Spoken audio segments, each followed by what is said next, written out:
everyone. I'm Natalie Gochner. This is Both Sides of the Aisle. I represent the political right and the political center and have on the political left Shireen Gorbani. Hello. I'm so grateful that you're doing dueling roles today. Just the two of us, and it's a role I'm comfortable with. You know, Shireen, I have been a political appointee with a lot of different Republican leaders. Yeah.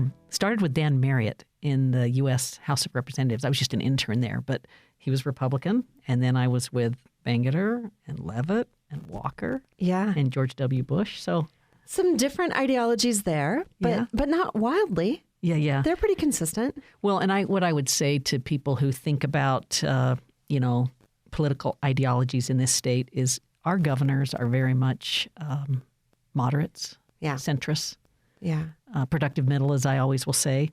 And so I'm a really comfortable being a Herbert Republican, a Huntsman Republican, a Leavitt Republican, a Walker Republican, a Cox Republican. I take issue at times with the parts of the Republican Party that are so,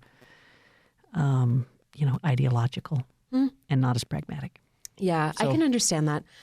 We've talked about this before, but I feel like my personal politics are moving, I would say, in a more progressive direction, but I'm not in a lawmaking role now. But what I found when I was is pragmatism always won out for me. So I wanted good government. I wanted transparent government. I wanted a government that functioned and responded. Prevented problems, solved problems. Yeah, prevented problems, solved problems, responded to people's needs, even though my personal politics, I would say, maybe are drifting further left. Yeah. Well, I have always appreciated how much respect you've shown to me. Oh, well, I've always appreciated you and your thoughtfulness. Well, I feel like we're in the Christmas spirit here. Yeah, we are, but we got hard topics to talk about. We do. And let's just start with the collapse of the Syrian government and Bashar al-Assad. And, you have some ties to this part of the world. I do, yeah. How are you seeing this? So for listeners, I'm half Iranian, and that the experience of being Persian in America with really not a lot of cultural connection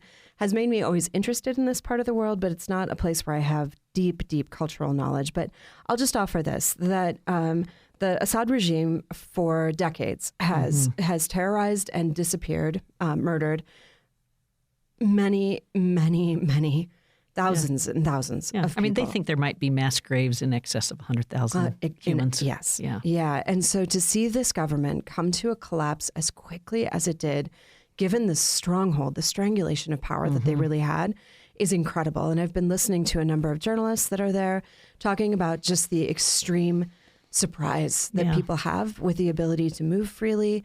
They're going into prisons, finding just horrific scenes, and also hoping there was hope against hope that people would be found in some of these prisons that have long been killed by this regime. The term instability, rings loud to me. A lot of instability in the world right now. Yes, certainly. Yeah. So it caught my attention that Germany's government is in a collapse of sorts. France has been at this doorstep as well numerous times over the last 6 months or more. It does actually seem like there are problems brewing in Canada. And I guess I just offer this. Well, tell me what you're thinking about it, Natalie. Well, I'm an avid reader of political commentary on these kinds of things. David Brooks has talked about, if you don't like polarization, get ready for global disorder. Yeah. Because that's a whole different level of uncertainty. And pain in some ways. Yeah. And so, I'm a fan of investing in our institutions. And you say that, and it's like, what is it? What do you mean when you say that? Institutions for me start with families and extend to communities. Eventually, they become the way we have law and order. So it's our House of Representatives, our Senate, our Supreme Court. Yeah. Certainly our universities, our schools, all of those are institutions. Yeah, and I would add to that list, I think about things like how important safe parks are to good, strong communities. I think about libraries. I think about schools. You mentioned universities, institutions. I think about things like access to healthcare and safety nets. So, Shireen, I lead a public policy institute in the state. We are a nonpartisan, independent entity, but we bring in a lot of incredible scholars and policy leaders. And we have in the spring a guy named Raj Chetty coming. He's a Harvard guy, but he does a lot of work on social mobility. Oh, interesting. And the reason I bring it up in this context is one of the best ways to invest in institutions is to recognize, what are the policies that work? Yeah. And what Raj teaches is that investing in neighborhoods, investing in integration rather than segregation. These are some of the things he finds help the most with upward mobility. Yeah. So excited to share that with our state. Hey, we also got a president who's in the final days, you can say, it's weeks still, but days of his presidency, and he's issuing some clemency orders that are really raising alarm. Yes. Kids for Cash judge, a doctor who watered down cancer drugs. Another person receiving clemency is a Mississippi doctor who gave her patients diluted chemo drugs as part of a Medicare fraud. Yeah. I mean, I don't like these things. What's going on? Yeah, well, so this is the single largest clemency declaration, I guess, of any president. It's 1,500 individuals. My understanding is that a huge number of these people were actually already on home release because of COVID. Yeah, so more of the long tail of COVID. Yeah, it's just interesting how so many things trace back to COVID. Yeah, people kind of forget that this happened, but there was the notion that, and this was actually happening in our own Salt Lake County jail. I remember it well because I was in office when this was happening. COVID was spreading really quickly through institutions like that.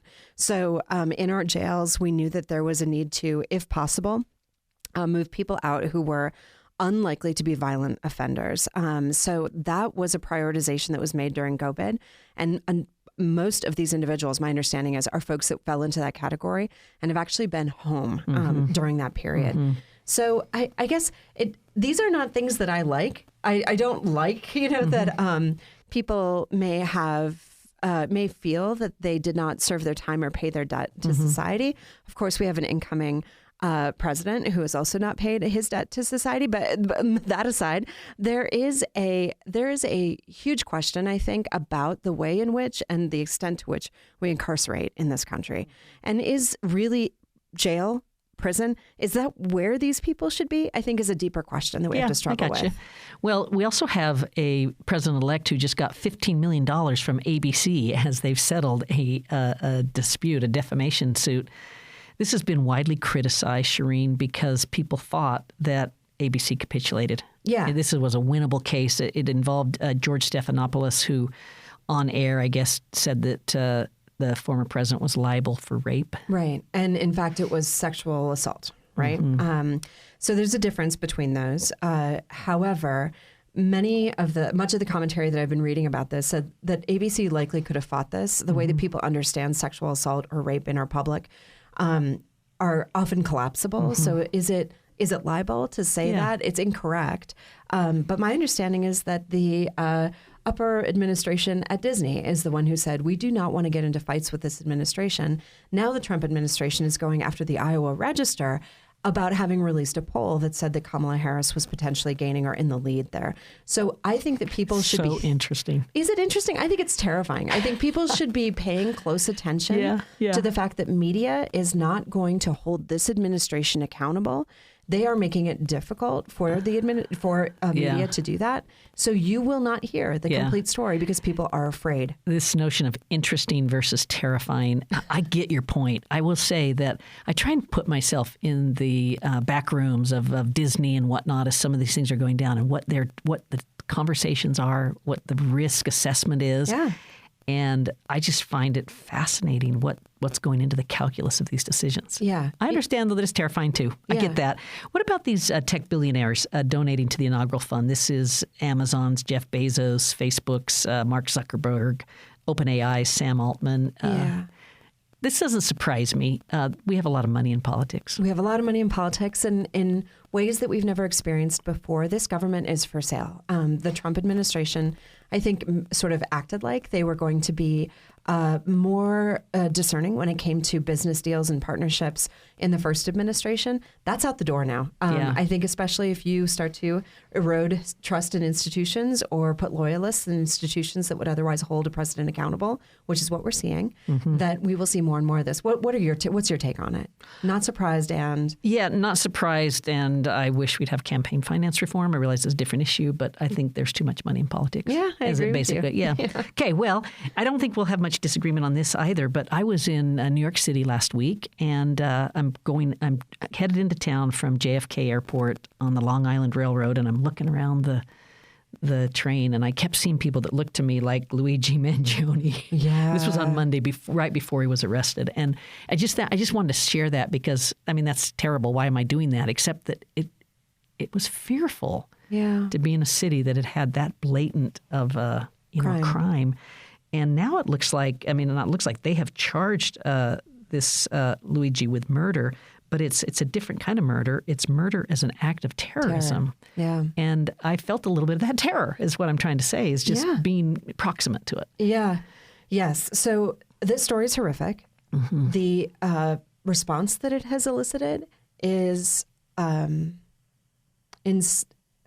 the response of people being frustrated with how the American healthcare system has failed a lot of people in this country feels very justified to me. Mm-hmm. In no way does that justify this kind of violence. Yeah.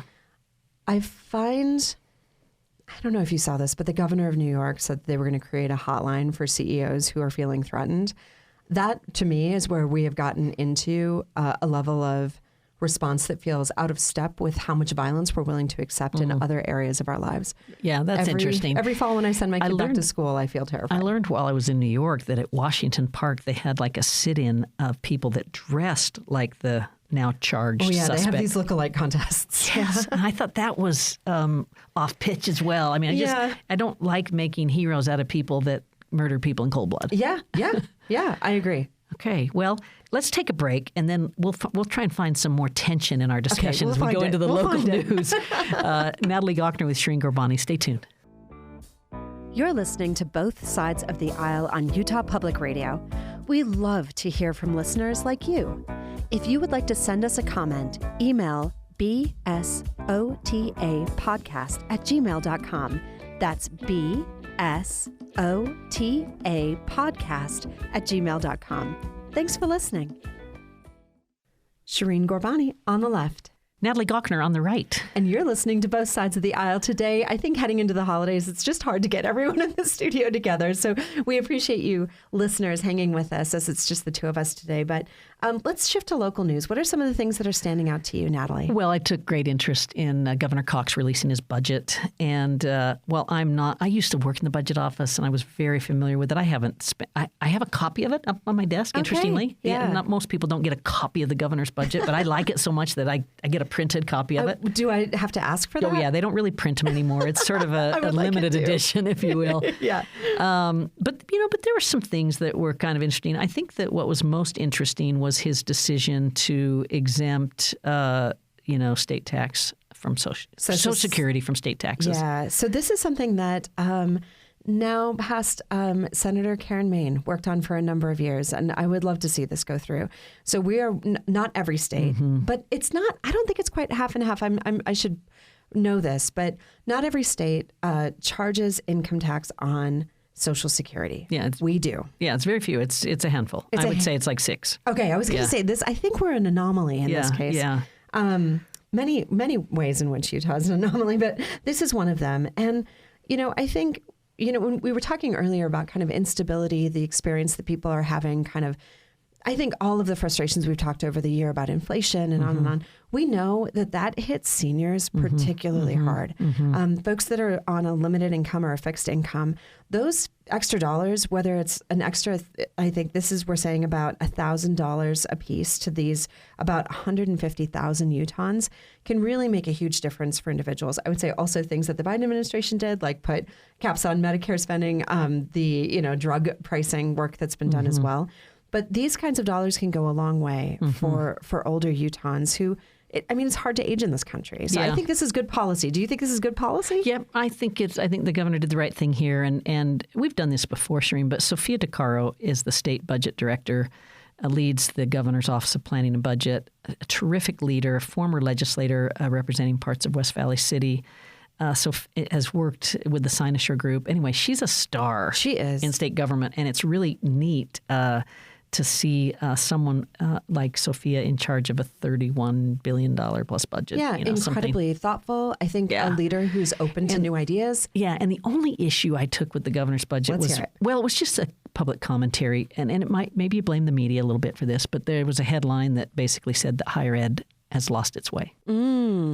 And I don't agree with that. Yeah. I agree that there's places where we need to get better. Yeah. I agree that we need to listen. I agree that we need to become more efficient. I agree we need more viewpoint diversity. Yeah. But for the state that just got ranked as the top state for innovation, for a state that has the highest upward mobility, for a state that has the greatest degree of income equality of any state, a state that has as much social capital as we have, those are all fruits of education. And a large part, higher education. Yeah. And anyway, I think but I'm friends with the governor and I understand that sometimes you say things that you don't really mean, or maybe you really mean it, but I don't think it's helpful to have a governor saying that something as important as higher ed has lost its way when I feel like we've got a terrific momentum and we're doing great things. So I have to say that one of the things that stood out to me as a graduate student, I guess I haven't been in the classroom in almost 10 years now, but when I was, the thing that impressed me about Utah in a way that felt different than some of the other places that I'd taught was the diversity of students coming in. So ethnic diversity, it felt more diverse in some ways than our city or state feels, even though that's not, I think it's on par. Yeah. But it felt like a very diverse student body. It also felt like there was a large diversity of thought. There were a lot of kids who were coming from rural Utah, coming into this, into the city, into these programs. I taught in communication, so organizational communication. I'm sure the flavor's a little different in the business school. But to see kids come from all over the state and frankly all over the world and country to get an education in a place that brings together so many different strains of thoughts and histories was remarkable. And so I guess I would ask these legislators or people who feel this way to maybe spend more time on college it's one campuses. Of the great explanations for the success of the United States of America is we have the best colleges and universities in the world. People flock to them. And boy, we have some challenges. We have some problems, but we have great leaders to fix them. Yeah. And Amanda Covington leads the board of higher ed. She's amazing. President Taylor Randall is someone I work closely with. I think he's one of the leaders you get once every 200 years. Yeah. He's that good. Yeah. And I think very highly of President Tuminez, Mindy Benson at Southern Utah University. The president of Utah State University. This is a great crop of leaders. So that's my only take on that. I take it. I'll take it. I won't fight you on that one. Yeah. So there's been some other interesting news. I think when we're thinking about discourses that are happening in the broader public, a voice I'm kind of curious to see what he'll say next is Mitt Romney. So Mitt Romney is in his final days as a United States Senator representing us here in Utah to be replaced by John Curtis. But he recently said that the GOP is Donald Trump's party, and he gave this example of mainstream Republicans are now Main Creek, is what he said. What did you make of this? What did you hear him saying? I think Senator Romney is very good with words. I think he's clever. I think he's insightful. I'm glad he didn't say crick, Main Crick Republicans. At least we'll say it crick because, in our state we'll say crick sometimes. That's right. But he's right. I mean, our president-elect, it's his party. Yeah. And it's become a much smaller share of the Republican Party that are what I would call economic conservatives. Yeah. In some ways. And you might say, what? Aren't all of Republicans economic conservatives? No. You're not an economic conservative if you're spending like you're spending right now. Yeah. If you're not a economic conservative if you are, not taking care of national defense in the way we should. Yeah. That's an economic issue for our country. You're not an economic conservative if you're putting tariffs on things. Yeah. Free trade has done more to lift people out of poverty in this world than anything I can think of, Shireen. Yeah. Interesting. I really mean that. I believe you. I went to China for the World Fair. I didn't go there for that, but I was there when the World Fair was in, it wasn't Beijing, it was Shanghai. Shanghai. And I saw all the buses that came from all over the country where they brought in, the Chinese people to see the World Fair while it was in Shanghai. And I remember my mind was just filled with, how I don't know how big this world is and how much their market inclinations have helped that country. Yeah. Those people that came in those buses used to live in dire poverty, and it's China's engagement with the world that lifted them out. Yeah. Yeah. Now, that has other problems, but still, I like free trade. Yeah, I know you do. So you mentioned something that's on my mind. I think as we're heading into this Trump administration, the notion is that my understanding, I'm actually not sure what the Fed did today on interest rates, but what I understand is that we are starting to see inflation come down. It's not coming down as fast as we had hoped. And we certainly understand that people are experiencing the high cost of living. And it's one of the things that's coming up when we talked about this kind of larger global destabilization in a lot of these Western countries, European countries. One of the big issues people are talking about is the fact that it's so hard to buy a home, to afford food, to really get ahead, right? That kind of sentiment feels pretty broad.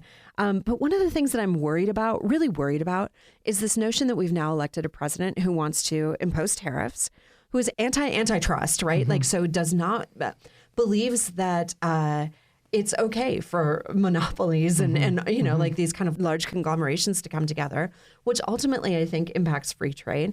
And we're also talking about a president who's very seriously talking openly about mass deportations. When we think about the folks in our society that are really holding our economy together here in the United States, all of that to me sounds like a recipe for disaster when it comes to increased cost for the average American. Are you worried about that too? It's interesting. I mean, this is the question. On balance, will the new president's economic policies be a plus or minus? And on the positive side, we think there'll be some deregulation that's helpful. We think there'll be some permitting on federal lands for oil and gas that will be helpful. I think you could argue that his trade stuff is more bluster than it's going to be. And so if we have some targeted strategic tariffs that help in national defense and help with industries of critical importance, that could be okay. I love your optimism on this. What I don't like is across the board to Canada, Mexico, our Europe, here partners. You go. Yeah. I think that's inflationary, and it's inflationary because you just raise the costs of inputs and you raise the costs of new products, and then the other thing that is challenging is the Trump tax cuts expired. This is from his first term in December of 2025. They'll be extended, but they'll be extended permanently under this administration. The trifecta of Republicans.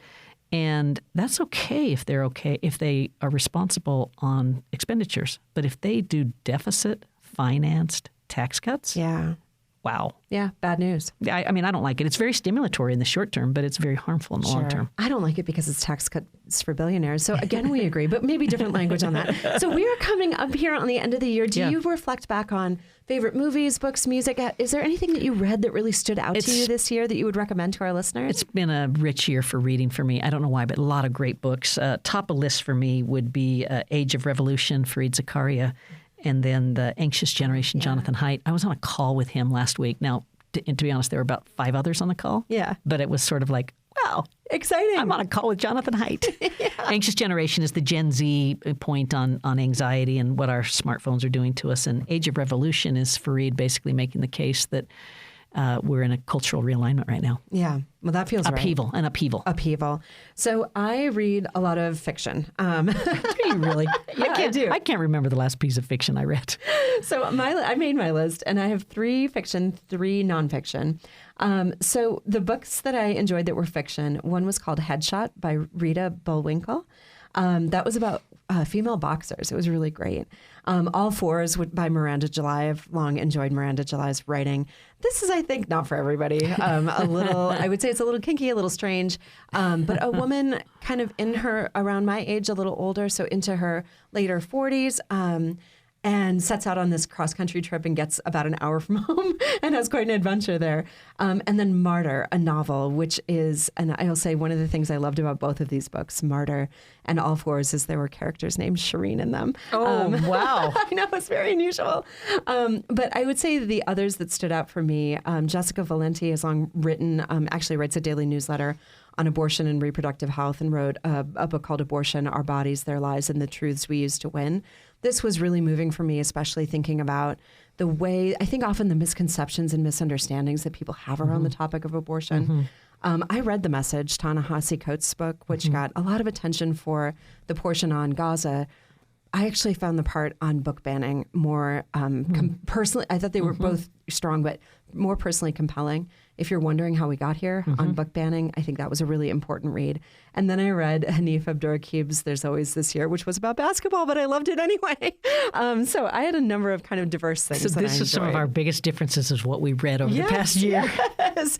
All right. Any Super recommendations fun. you have for people going out into the end of this year or the holiday season? The biggest recommendation I have, I've been doing a lot of looking at the Harvard study on human development. Yeah. This is the big one that starts like in the 30s and has 90 years of longitudinal work. Relationships. And I've been thinking about that more. And I have written to my staff about the notion of the good life. Yeah. And the good life is about relationships. Well, call a friend, stay connected, and stay safe out there. Thanks for listening, everyone. That's a wrap. I'm Natalie Gochner. This is Both Sides of the Aisle. Been with Shireen Gorbani, and the program's produced by Anthony Skoma. Thanks for listening.